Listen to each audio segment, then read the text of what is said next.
Saylo ko sa Sigma Kapis. Hambal nila gani nga damo aswang, pero ako yan nangita ko wala man aswang sa Kapis. Daw ano lang, kwento-kwento lang na iya. Te, storya-storya lang blaw. Te, yara ko sa Sigma, no? Mayara nga ginatawag nga Sigmahanon. Ang ilang, ano gani tawag ni, daw bukid blaw, daw rice farm. Ano gani tawag na sa Ilonggo man? Daw,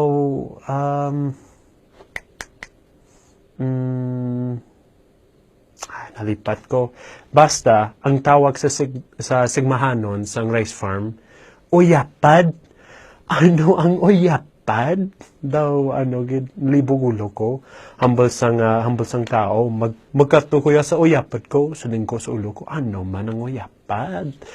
De, sa ila, mayara nga ginatawag nga hindun, no? Buot sa lingon sang hindun, subong.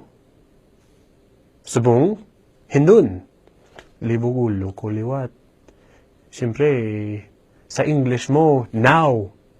One word lang, now. Pero sa inyo, may subong, may hindun, may makaron, may kadya, may,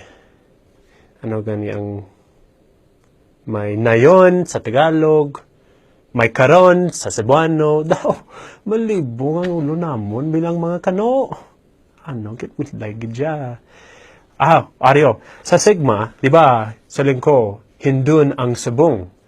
Sa tupad, sang Sigma, mayara nga syudad tawag mambusaw.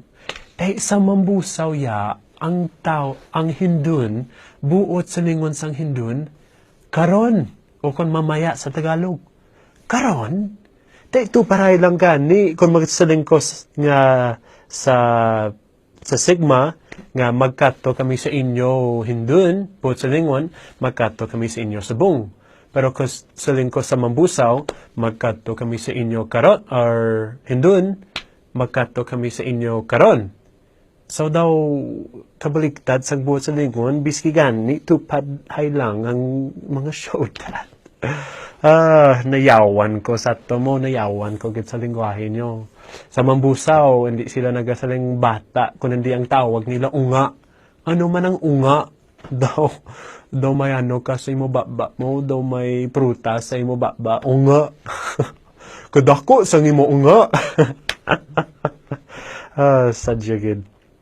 Amo gani nga dapat maging pasensyoso kamo sa mga kano. Kay nga budlay gid matun-an ang inyong nga lingwahe. Kay biski gani lain nga syudad, lain man nga lingwahe. Ginihimo namon ang amon nga best nga matun-an namon ang inyong nga lingwahe.